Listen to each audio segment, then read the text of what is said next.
Shëndetje, jemi së bashku drejt për së drejti. Ky është edicioni i parë informativ i lajmeve ai orës 8. Në këtë edicion informativ ju ftoj të ndiqni. Teksta në ndaj një javë nga zgjedhjet, një akti pa precedent dhune ka ndodhur me protagonist kandidatin për deputet të Sali Berishës Bletjon Allbati. I treti në listën e mbyllur të Qarkut të Korçës ka dhënuar fizikisht një shofer kamioni. Në sherr është përfshirë dhe vllai i tij, Altin Allbati, i njohur me emrin Duçja. Nga Saranda, krye socialisti Edi Rama i cilësoi zgjedhjet e 11 majit si më të rëndësishmet në histori dhe një shans që nuk duhet humbur pasi vetëm me socialistët dera e Bashkimit Evropian është e hapur. Rama tha se në 3 dekada Partia Socialiste mund të ketë bërë edhe gabime, po kurse ka trahtuar interesin kombëtar.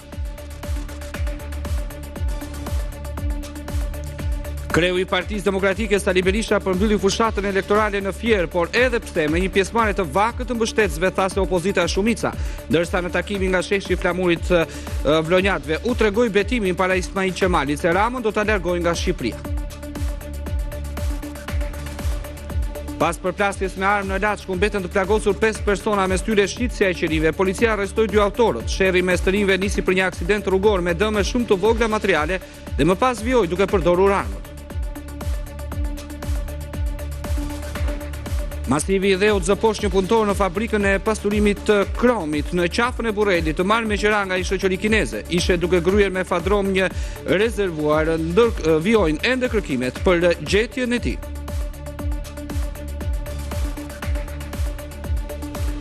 Opozita e djathtë humbrën zgjedhjet në Australi, parti e cila u këshillua nga strategu elektoral i Berishës, Laci Vita, arkitekti fitores të Trump. Fitoria e partisë së kryeministrit laborist albaneze është e dyta në pak kohë pas asaj të Carney në Kanada, që fitojnë përballë kandidatëve me retorikën e Donald Trump. Presidenti i Ukrainës Zelenski deklaroi se është i gatshëm të kalojë në një armë pushim të menjëhershëm me Rusinë, nëse edhe pala ruse ndalon sulmet. Ai paralajmëroi për rrezikun e provokimeve të mundshme nga Moska gjatë ngjarjeve që shënojnë 80 vjetorin e fitores sovjetike në luftën e dytë botërore.